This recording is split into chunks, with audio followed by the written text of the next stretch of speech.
La noche en que todo cambió para Sofía empezó como tantas otras en la enorme casa de la Moraleja. Silencio cortado por el zumbido lejano de una fuente, cortinas pesadas que retenían la luz de la calle y el aire, frío y pulcro, de los pasillos con mármol. Eran las 3 de la madrugada cuando ella, todavía en pijama, sujetó la puerta de la habitación donde la recién nacida lloraba y sintió un vértigo, una especie de retorno de todos los fantasmas que la habían recorrido durante los meses de embarazo. El recuerdo la empujó hacia atrás, la sala pequeña de su apartamento en Carabanchel, la visita fugaz al Hospital La Paz meses antes, la pérdida antigua, Elena, que nunca dejó de doler. Aquella casa inmensa olía a detergente caro y a sábanas tensas. En su propio cuerpo, sin embargo, algo viejo y tenso se revelaba, y había pasado los últimos 9 meses negándose a aceptar lo que llevaba dentro. Si te apetece acompañar esta historia hasta el final, quédate, suscríbete y activa las notificaciones para no perder las próximas entregas. Si esta historia toca alguna fibra en ti, dale like y comparte. Hay vidas que se reviven cuando las escuchamos. Sofía respiró hondo y empujó la puerta.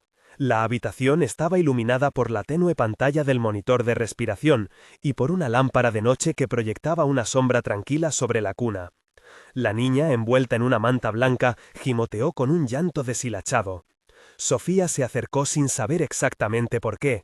La distancia entre los que tienen y los que no, entre los que pertenecen a ese mundo de confort y ella, se sentía ahora como un abismo que nunca había logrado cruzar. Había llegado a la casa de los Castellanos como empleada doméstica, como apoyo en las tareas de la casa y como compañía para la niña mayor, Alejandra. 30 meses atrás había encontrado un consuelo raro en la idea de un trabajo estable. Aquel trabajo la llevó a una habitación de hospital, donde por accidente o negligencia su vida y la de otra mujer se habían entrelazado de manera irreversible. Durante el embarazo, Sofía había llevado sobre los hombros un silencio pesado. No hablaba de sus miedos, no quería que las miradas de curiosidad o compasión la tocaran. Rechazó al bebé incluso antes de nacer, porque en su pecho el nombre Elena todavía ardía como una herida. Había soñado que la maternidad la salvaría del hueco, y en cambio la devolvió a la vieja agonía de aquella pérdida, fracturando cualquier posibilidad de ternura. Ella decidió entonces, con una determinación fría, protegerse. No se calentaría con expectativas que podrían quebrarla. Se mantuvo distante, trabajó y dejó que la casa la consumiera como un lugar de paso. Esa madrugada, sin embargo, ocurrió algo que cambió el curso de su decisión. Cuando se sentó en la butaca, la niña se agitó y buscó el pecho como si un instinto estuviera grabado en sus manos diminutas. El primer contacto fue torpe. La piel de la recién nacida olía a leche tibia y a jabón neutro. Su pequeño rostro hundido buscaba la protección de algo que no conocía. Sofía notó, por primera vez desde que supo que estaba embarazada, cómo su cuerpo respondía. No hubo épica ni revelación divina, fue una conexión animal y muda, una biología que reclamaba su lugar. Al posarla sobre su pecho, tranquilizarse fue una acción más que una emoción. La tensión que guardaba en la espalda fue cediendo, paso a paso, con cada succión regular y con el peso ligero de la cabecita apoyada en su clavícula. Se centró en el calor de la bebé, en el ritmo de su respiración, en el aliento que escapaba y que hablaba de fragilidad y urgencia. De pronto, el rechazo se hizo pequeño como una marea que se retira. Todo aquello se desarrolló a puerta cerrada. Nadie en La Moraleja habría imaginado que la chica de Carabanchel, la silueta siempre recogida en los pasillos, pondría su mano como sostén de la vida que todos en la casa creían suya por nacimiento y linaje. Porque en los meses previos, Valeria, la señora de la casa, había reclamado maternidad con la misma seguridad con la que gestionaba sus armarios: orden, estética, control. Los Castellanos habían preparado todo para que esa niña creciera rodeada de nombres y pertenencias. Tenían esperanzas y expectativas, y la prensa, en la medida en que les era favorable, se encargaría de convertir en relato todo lo que aconteciera en su hogar. La operación afectiva entre Sofía y la bebé se cerró en silencio. Ella permaneció sentada hasta que la pequeña, satisfecha, se durmió. Fue entonces cuando apareció Margarita, la ama de llaves, con la mirada de quien ha presenciado muchas cosas, pero no todas. Margarita se quedó en el umbral, con la luz a medio cortar. Sus manos eran como mapas de años de servicio, uñas recortadas, piel curtida. Había algo en su rostro que se movía entre la conciencia y la culpa, como si ya supiera que las pequeñas transgresiones de esa noche tendrían grandes consecuencias. «Se ha calmado», murmuró Margarita, con voz que trató de no ser interrogante. Sofía asintió casi sin hablar. La sensación de haber hecho lo correcto la dejó exhausta y extrañamente en paz. A lo lejos, en otras estancias, la casa dormía con esa paz de los que creen tenerlo todo ordenado. Nadie sospechaba que una decisión tomada con la delicadeza de quien solo quería ayudar sería pronto la chispa de una tormenta que cruzaría el vidrio de la Moraleja y estallaría en el asfalto del Paseo de la Castellana. La filtración llegó por donde suelen llegar las filtraciones, una foto mal tomada, una conversación oída al pasar y la pulsión del mercado informativo. Margarita, con su conciencia enredada entre la lealtad y el arrepentimiento de quien sabe haber sido parte de algo que tal vez no debía, terminó por entregar a un conocido una imagen de la niña en brazos de Sofía. No lo hizo por malicia, lo hizo por fatiga, por miedo a que su silencio la hiciera cómplice en algo que ya no podía sostener sola. Ese gesto fue suficiente. En menos de 24 horas la imagen se viralizó en portales que vivían de la tragedia y de la gloria ajena. Una mujer joven, de barrio, sosteniendo al bebé de los castellanos. Los comentarios, las conjeturas y los titulares ardieron como combustibles secos. Empleada o madre, robo o héroe. Valeria, cuando lo supo, sintió un hilo helado cruzarle la espalda, no tanto por el escándalo como por algo más primordial, la humillación. Ella, que había moldeado su vida alrededor de la apariencia, la reputación y ese cuidado estético que los castellanos consideraban su firma, se vio quebrada. En sus primeras palabras dijo lo que la indignación suele dictar. Ordenó que se separara a Sofía de la casa, exigió explicaciones, pidió que la niña fuera llevada al cuarto de Alejandra. Diego, por su parte, recibió la noticia con menos furia que sorpresa. Había en su interior una telaraña de lealtades y obligaciones, proteger la imagen de la familia, proteger su empresa y, de manera más instintiva, verificar los hechos antes de ejecutar cualquier castigo. La prensa no dejó tiempo a la comprobación. Teléfonos que nunca habían sonado tocaron a la vez. Micrófonos buscaban cuerpos temblorosos y preguntas que se repetían con precisión absurda. ¿Quién es la madre de la niña? ¿Ha habido negligencia en el hospital? ¿Fue un intercambio intencional? Cada interrogante dejaba ver la mancha social que se extendía. La brecha entre clases se volvía espectáculo. Para Sofía, el rumor fue una bofetada. Ella, que había mantenido su distancia y su silencio para no desbordarse, ahora se sentía expuesta como si su alma hubiera sido puesta en un escaparate. Entró en escena también Javier Torres, el padre biológico que vivía en un piso alquilado a las afueras y cuya relación con Sofía había sido intermitente y compleja.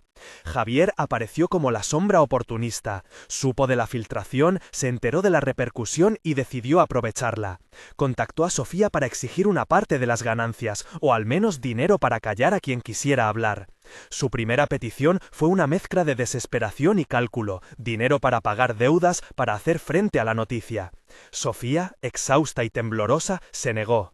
Pero la sombra del chantaje no dejó de perseguirla. Las llamadas no solo buscaban dinero, también buscaban control. Esa persistencia fue otro hilo que empujó la historia hacia el litigio y la exposición pública. Mientras tanto, dentro de la esfera íntima del clan Castellanos se movían decisiones paralelas y secretas. Fernando Rivas, rival en los negocios y amante furtivo de Valeria, vio en el tumulto una oportunidad para debilitar a Diego en la esfera pública y para forzar una alianza personal con Valeria que le permitiese afianzarse en la familia por medio de la paternidad cuestionada. Fernando no era un villano de novela, era un oportunista metódico que sabía cuándo presionar y a quién comprar. Se rumoró que había contactado al doctor Julián Martínez, el médico encargado de la maternidad en el Hospital La Paz, ofreciéndole dinero a cambio de documentos o silencios. El doctor Martínez, hombre que había hecho de la discreción uno de sus sellos, había aceptado al principio, un pago para cerrar heridas y mantener la apariencia. Aceptó porque la corrupción muchas veces se instala en la cotidianidad y no en una deliberada monstruosidad. La escena legal no tardó en configurarse. Ante la presión mediática y las acusaciones que cruzaban los titulares, Diego convocó a su abogado y entró en una estrategia: demostrar que se trataba de un intercambio accidental, que las investigaciones médicas esclarecerían la verdad. No quería un escándalo que arruinara su reputación ni la de su familia, quería control. Sin embargo, su cálculo frío no incluía la tensión íntima que se estaba formando en su pecho. Había visto a Sofía con la niña. Lo que al principio fue una huella de curiosidad se transformó en algo más dúctil, un afecto que se mezclaba a un deber protector. Diego, que había sido un marido distante, comenzó a notar que su corazón se aflojaba ante la fragilidad de la escena, Sofía sosteniendo a un niño como si fuera su filo de reparación. Clara, la enfermera que había trabajado esa noche en el Hospital La Paz, tenía otro papel menor que, sin embargo, contenía la honestidad humana. En la sala de intercambio de recién nacidos había cometido un error, una cadena de desatenciones humanos, una pulsera cambiada, una presencia a la carrera, una transferencia de cunas mal rotulada. Clara, al ver el caos que sobrevendría, cayó en un estado de culpa que la obligó a confesar a una persona de confianza. Sus manos temblaban cuando habló con un representante del hospital. Su voz era un hilo que intentaba dar sentido a lo que ya no tenía remate. No ofreció explicaciones pomposas ni excusas perfectas, dijo lo que todos más tarde intuirían, que la verdad muchas veces se esconde en los gestos pequeños, en la fatiga y en la falta de comprobaciones. La prensa, hambrienta de sensaciones y con una narración lista, contextualizó el error de Clara en teorías que eran más juicios que información. Los titulares se endurecieron y los medios de comunicación obligaron a la Casa de los Castellanos a lanzar comunicados que no resolvían nada y que a menudo alimentaban más preguntas que respuestas. Margarita, por su parte, cargó con la conciencia del gesto que había hecho. En su apartamento, esa noche encendió una vela y lloró. Sabía que la exposición provocaría sufrimiento y, sin embargo, había actuado movida por la necesidad de que alguien supiera la verdad, que para ella ya no podía permanecer encerrada. Sofía comenzó a recibir mensajes hostiles y extraños, cuentas anónimas, llamadas de números que no reconocía. Todo lo que quería era desaparecer, volver al reducido apartamento donde las paredes conocían su silencio. Pero la niña dormía, y el cuerpo de Sofía de algún modo había cambiado. Había algo en ella que se reconocía en la función de cuidado. Esa noche la hizo entender con una claridad ya no dolorosa que la maternidad no sería una asignación, sería una elección que podía sanar aunque cargara con la sombra de una pérdida anterior.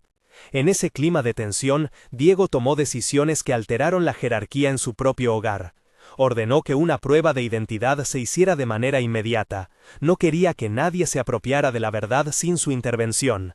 El doctor Martínez, con su mezcla de defensa propia y culpa, guardó documentos y archivos en su despacho. Tenía la posibilidad de ocultar o de revelar, su elección iba a modificarlo todo. Fernando, desde su posición, continuó moviendo hilos que creaban tensiones en la dirección deseada. Sembrar duda, colocar señuelos, presionar para que la investigación quedara empañada. Valeria, por su parte, sintió que su mundo se tambaleaba.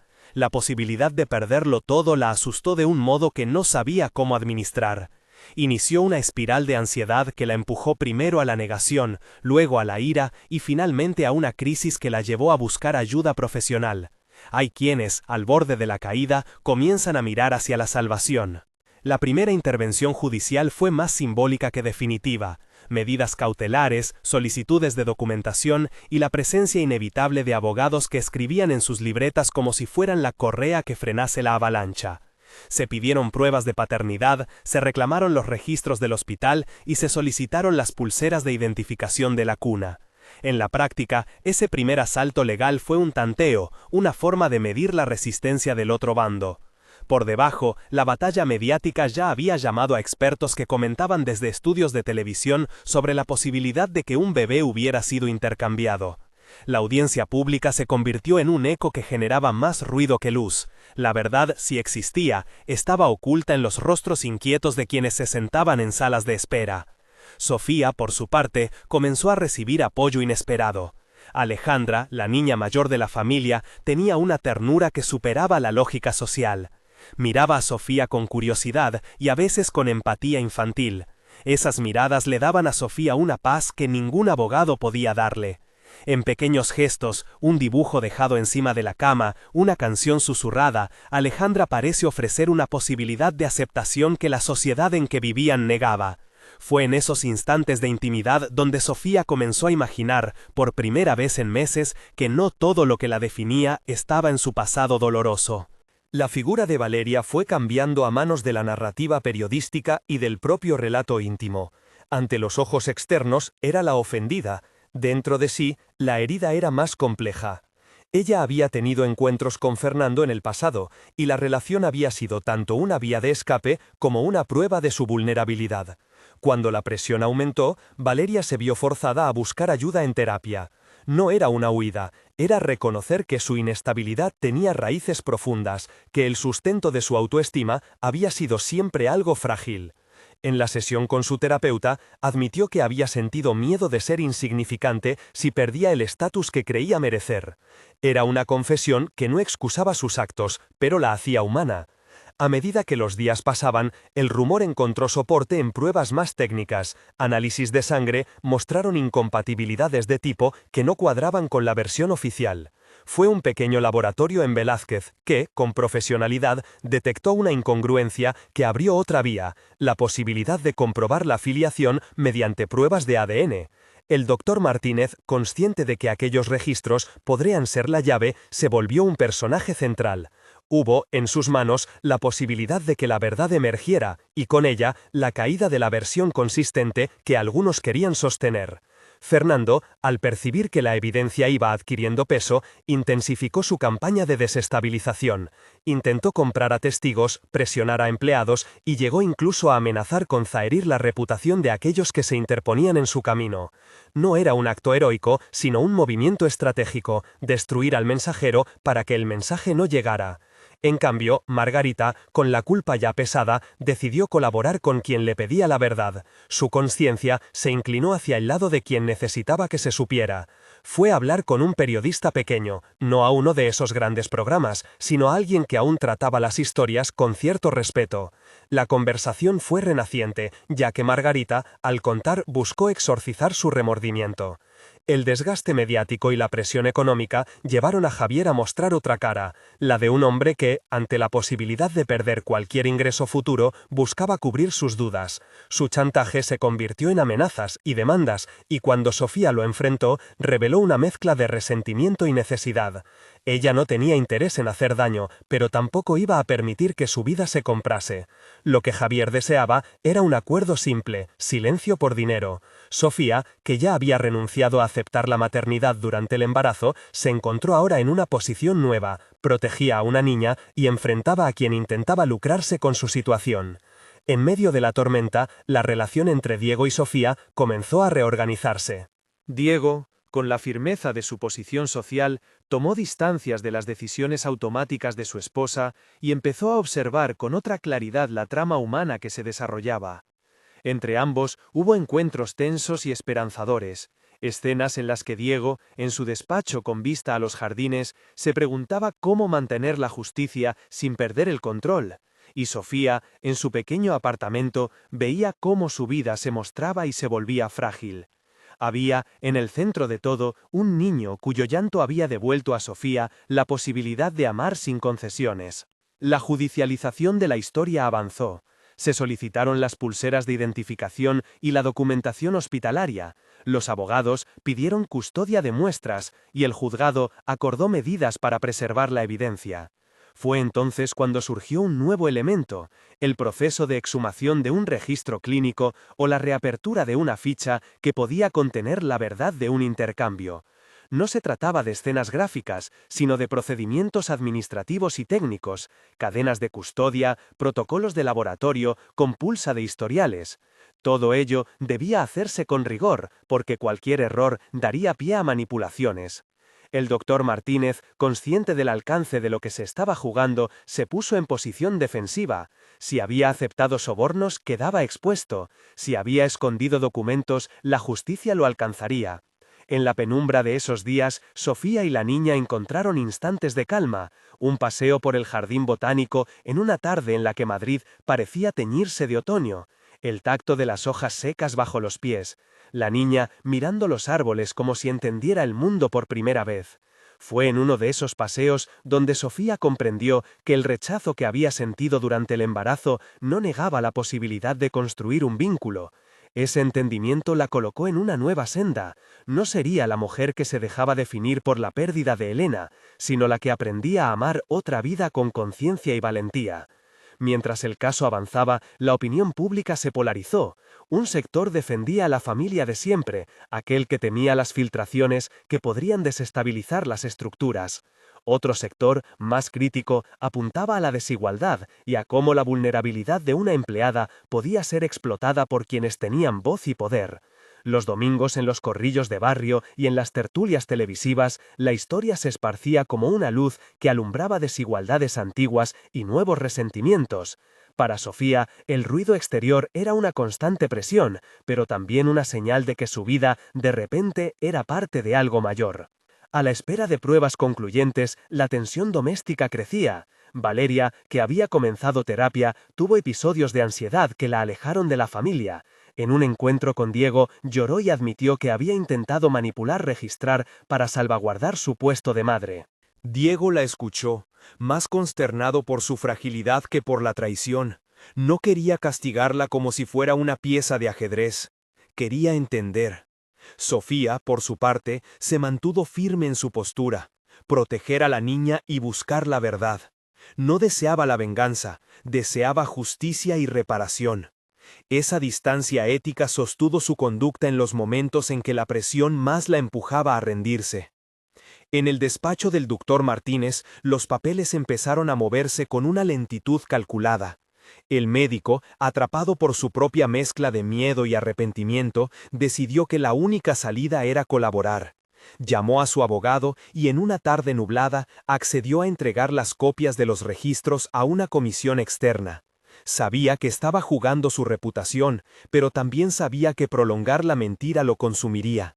Su gesto puso en marcha una cadena que, de forma inexorable, llevaría a la sala del juzgado la verdad técnica que muchos esperaban. Y así, como una manta que se va descosiendo, la historia continuó extendiéndose, de los pasillos de La Moraleja a las salas de La Moraleja, de los restaurantes de barrio a los platós de televisión. Cada personaje tenía su filo y su vulnerabilidad. Javier, ahora apretado por amenazas. Fernando, en su ambición desmedida. Margarita, cargada de remordimiento. Clara, con la confesión en la garganta. Valeria, en terapia, y Sofía, con la niña en brazos, aprendiendo a sostener sin miedo. En medio de todo, la pregunta fundamental persistía: ¿qué es la maternidad?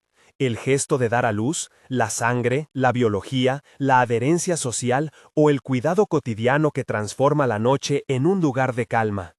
El curso iba hacia una audiencia judicial que prometía ser el clímax de la disputa. Allí, en la sala del juzgado, las pruebas técnicas y testimonios humanos entrarían en choque. La posibilidad de que el doctor Martínez explicara su conducta y que las pruebas de ADN pusieran las cosas en su sitio era real. Pero también era cierto que, en el centro de la contienda, la niña, silenciosa y sin voz pública, sufriría el embate de decisiones que no había elegido. Antes de la vista, hubo un último gesto de intimidad entre Sofía y la niña. Una noche, sentadas en la ventana del apartamento, con Madrid extendiéndose como un mapa de luces, la niña dormía en su regazo, y Sofía dejó que el pensamiento fluyera. Pensó en Elena, no como peso, sino como herencia, y permitió que la memoria se volviera tierra fértil. Comprendió que no podía borrar su pasado, pero sí podía construir sobre él. Y en esa aceptación humilde encontró la fuerza para afrontar lo que vendría, la verdad, la exposición y la posibilidad de la reparación. El juzgado esperaría, con su solemnidad y su ruido discreto. Las cámaras, con sus anhelos de final dramático, se colocarían en los márgenes. Las pruebas de laboratorio abrirían brechas y las declaraciones grietas. El destino de la niña, las responsabilidades de los adultos y la reconstrucción del afecto serían parte de un proceso que no acabaría con un titular, sino con decisiones humanas y legales que pretendían, al menos, devolver dignidad donde hubo mentira. La tarde en que citaron al doctor Martínez fue gris. Una lluvia fina lavó la fachada del hospital y la ciudad pareció contener el aliento. Sofía, con una determinación que ya no era simplemente resistencia sino elección, se dirigió al juzgado. No llevaba adornos, su ropa era sencilla, sus manos limpias. Diego la acompañó, no como dueño de su destino sino como aliado. Ellos sabían que, al cruzar la puerta de la sala, la intimidad se convertiría en procedimiento. Pero también sabían que habían afirmado algo que la prensa no podía vender, la ternura innumerable de una mujer que decidió cuidar.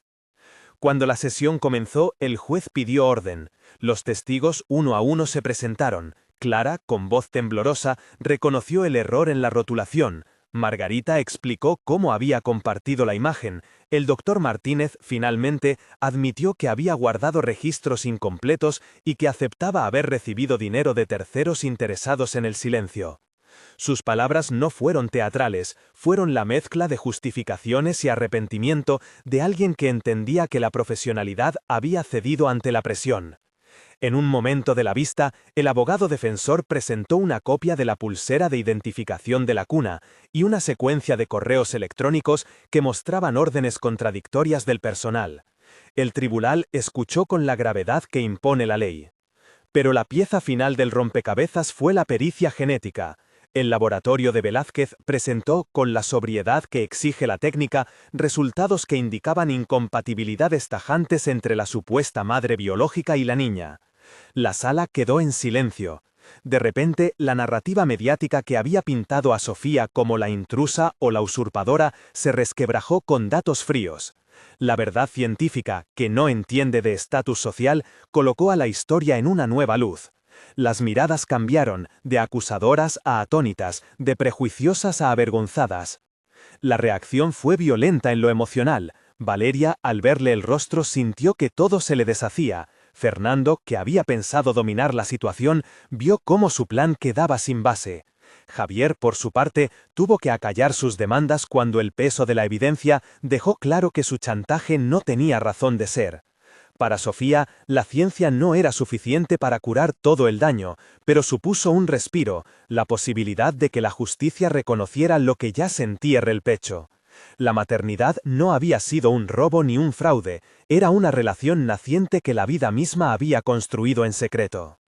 En ese instante, el juez ordenó medidas provisionales, custodia compartida temporal y la preservación de los derechos de la niña mientras se completaban los trámites de filiación. No fue un final, sino un paso hacia la reparación. La sala del juzgado, con su luz fría, parecía ahora un lugar donde la verdad técnica y la ética se daban cita. Afuera, las cámaras esperaban titulares. Adentro, la humana complejidad seguía su curso. Al salir, el aire parecía más limpio. Sofía, sosteniendo a la niña, caminó junto a Diego por el pasillo que daba hacia el jardín del juzgado. No había sonrisas de triunfo, solo una calma medida.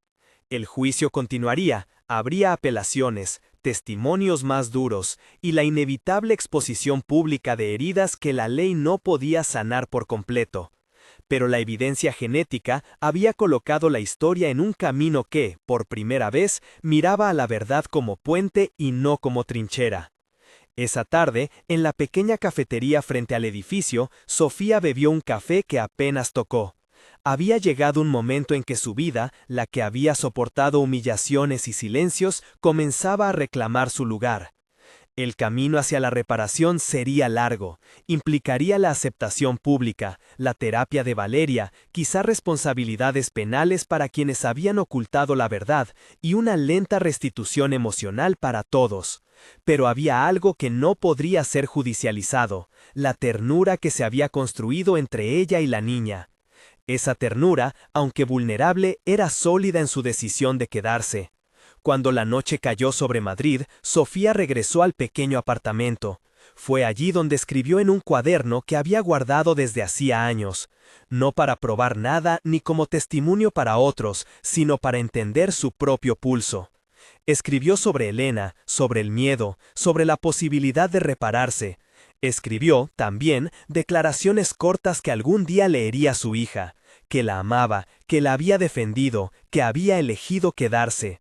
En esas palabras sintió, por primera vez, que el rechazo del pasado no era sentencia, sino parte de un mapa donde cabía la reconciliación.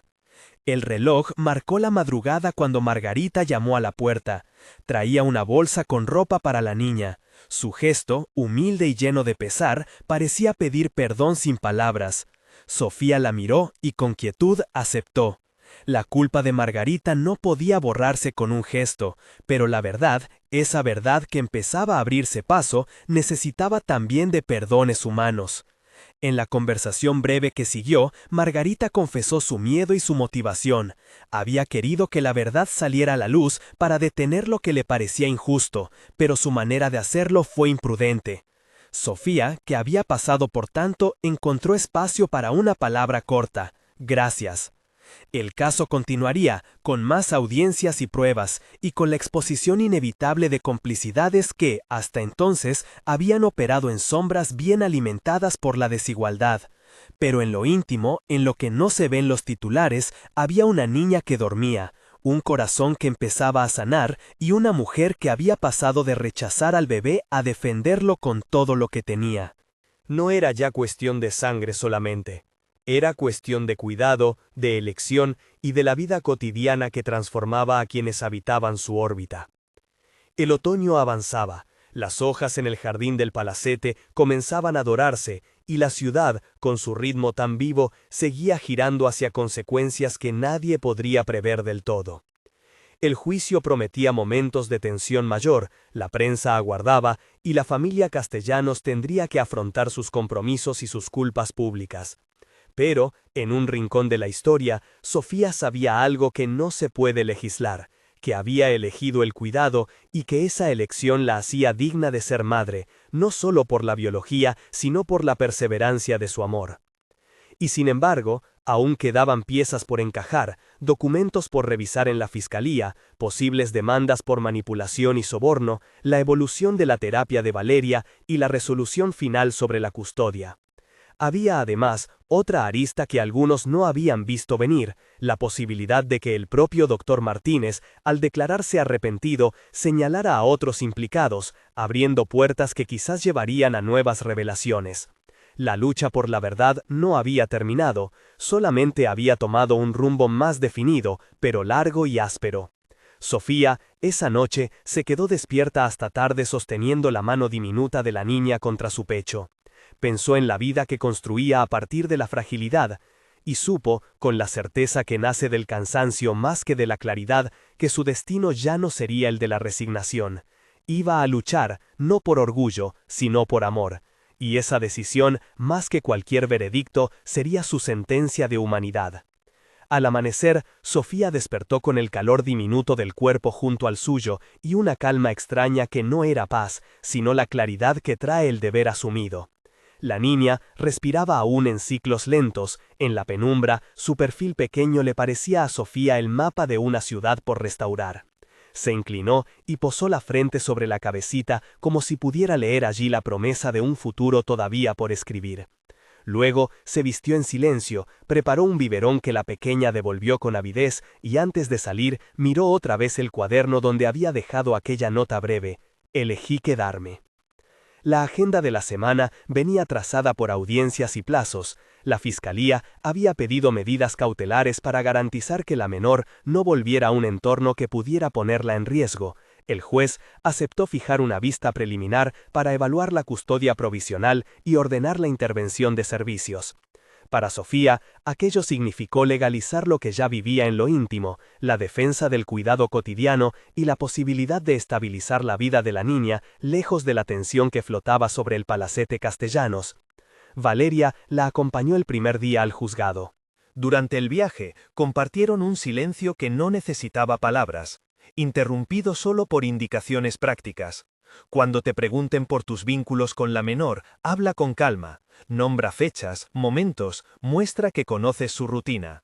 Valeria no solo era su terapeuta ahora, sino una presencia que funcionaba como ancla.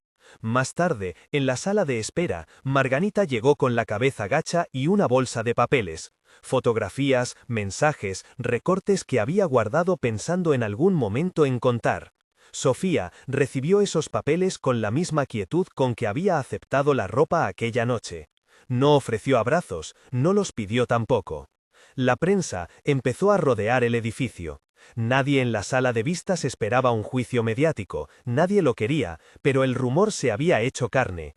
La familia de linaje y poder, la niña encontrada en circunstancias que avergonzaban, el médico arrepentido que hablaba en voz baja a los fiscales.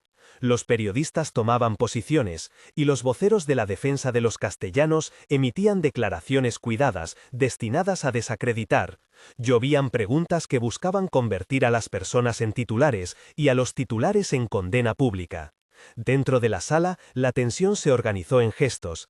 El fiscal con su carpeta de documentos, un abogado de oficio que acompañaba a Sofía, y los representantes de los castellanos con una expresión que oscilaba entre la calma templada y la furia medida. El juez pidió discreción y ordenó que la vista se celebrara sin presencia de la menor. Aceptó además la presentación de pruebas provisionales, certificados médicos, notas internas del hospital y una lista de comunicaciones que, dijo el fiscal, apuntaban a procedimientos que habían sido torcidos. Fue entonces cuando el nombre del doctor Martínez volvió a resonar con fuerza. En una comparecencia lacónica, su abogado anunció que el médico cooperaría plenamente con la investigación y que aportaría versos de su propia responsabilidad. Pareció un desmentido a la idea de una conspiración cerrada. Alguien en el interior del sistema estaba dispuesto a admitir fallos. Para Sofía aquello tuvo un valor humano más que jurídico. La confesión del hombre que había sido responsable de decisiones médicas le devolvía, en parte, la posibilidad de creer que no todo estaba protegido por el silencio. El primer testimonio público que más estremeció a la sala no fue el del médico, sino el de una enfermera que, sin aspavientos, relató un patrón de llamadas y órdenes contradictorias que había presenciado. Habló de conversaciones que se cortaban, de notas borradas del expediente, de instrucciones telefónicas en horarios extraños. Sus palabras, dichas con la voz cansada de quien ha cargado un secreto durante años, plantaron dudas sobre la versión oficial que hasta entonces el Palacete había sostenido. En los corrillos fuera de la sala, los castellanos discutían con vehemencia. Algunos proponían neutralizar la narración con documentos firmados y testimonios de prestigio. Otros, con menos orgullo, se sentían traicionados al ver las grietas que habían preferido ignorar. Había, en la familia, quienes todavía creían que la estrategia era la contención total, el silencio como blindaje, y quienes empezaban a preguntarse qué sucedería si la verdad llegase a quienes no habían sido escuchados antes. Sofía tomó la palabra cuando la llamaron a declarar. No fue un discurso jurídico, fue la declaración pública de alguien que había descubierto en su interior una brújula. Habló de la noche en la que todo se precipitó, de la confusión, de los pasos que siguieron, de las veces que temió por el cuerpo pequeño a su lado. No inventó grandes frases, contestó con fechas, con detalles cotidianos, las arrugas de una manta, la marca de un juguete, el nombre que la niña aún no dominaba pero que pronunciaba con insistencia. Su voz se quiebra en algunos momentos, pero siempre volvió a la línea, a la claridad que habían practicado Valeria y el abogado. Al terminar, sintió la mirada de la prensa clavada en la silueta que salía del salón. Había admiración y también una intención más cruel, el escrutinio de quien busca pruebas de debilidad. Ella, sin embargo, sabía que su camino no era presentarse como víctima a los ojos del mundo, sino como garante de un cuidado. Para la sala fue una declaración que no cerró interrogantes, pero que dejó huella. Para la niña, que esperaba con una breve guardiana fuera, supuso la confirmación de que alguien luchaba por su derecho a existir en calma. Mientras las jornadas judiciales avanzaban, se abrieron nuevas puertas en la investigación. Documentos hallados en una carpeta de la clínica mencionaban pagos hacia cuentas vinculadas a proveedores que nunca habían realizado labores públicas. Un informe contable, que nadie había previsto, mostró transferencias y anotaciones con nombres en clave. El fiscal, con esto en la mano, solicitó la citación de nuevos testigos y la congelación de algunas cuentas vinculadas a personas de la órbita de los castellanos. Aquello transformó el conflicto de un asunto íntimo a una operación mayor, corrupción administrativa, negligencia, manipulación de expedientes. En casa, lejos del hervidero mediático, la vida cotidiana con la niña avanzaba con pasos discretos. Hubo pequeños hitos que Sofía registró con devoción, una sonrisa que se volvió risa, la primera vez que la pequeña intentó pronunciar mamá, y que por casualidad sonó más a ma prolongado, pero que Sofía recibió como bálsamo. Por las noches, mientras la arrullaba, pensaba en las cartas que escribiría a la niña cuando fuera mayor, letras que no explicarían heridas, sino el motivo de la defensa. Escribía para ordenarse a sí misma, porque la claridad en el papel le permitía enfrentar los días con menos vértigo. Valeria insistía en que la reparación no sería lineal. No es un asunto de una sola batalla, le dijo una tarde en la que compartieron té en el salón del pequeño apartamento. Habrá retrocesos, habrá momentos en que te pregunten cosas que no deseas recordar. Pero tú tienes algo que los reduce, tu decisión de cuidar. Eso tiene peso legal y tiene sentido humano. Mantente anclada en eso. Sofía asintió. La terapia le ofrecía estrategias para no perder de vista la vida que construía mientras el mundo insistía en mirar el escándalo. En paralelo, surgieron movimientos inesperados. Algunas voces dentro de la misma familia Castellanos empezaron a hablar fuera de las líneas de defensa. Una prima que se acercó a la prensa con lágrimas, un viejo amigo que confesó haber recibido llamadas a altas horas y haber rehusado intervenir. Esos testimonios no eran decisivos, pero erosionaban la imagen monolítica que la familia había proyectado durante décadas. Para la opinión pública, la revelación de grietas en un linaje era siempre combustible. En la noche, Sofía recibió una visita que no esperaba. Isabel, una antigua amiga de la universidad que había trabajado años en la asesoría de empresas y que ahora se dedicaba a labores jurídicas pro bono. No venía con consejos grandilocuentes, llegó con 2 cafés y la oferta de revisar documentos sin retórica. A ojos de Sofía, ese gesto fue más inmenso que cualquier apoyo mediático. Personas que acudían al cuidado por decisión, no por interés. Las defensas de los Castellanos, por su parte, intentaron desacreditar la figura del doctor Martínez mostrando inconsistencias en su relato, lapsos de memoria, contradicciones menores.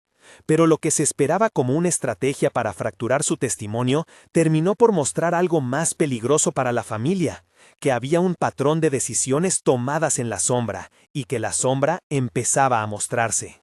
Los abogados de la familia buscaron también agotar a Sofía con preguntas sobre su pasado, sobre decisiones personales, intentando insinuar que su capacidad para cuidar podría estar comprometida.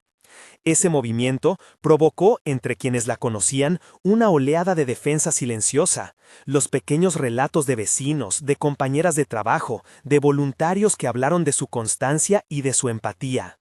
En medio de todo, hubo una llamada anónima que cambió el ritmo de la investigación.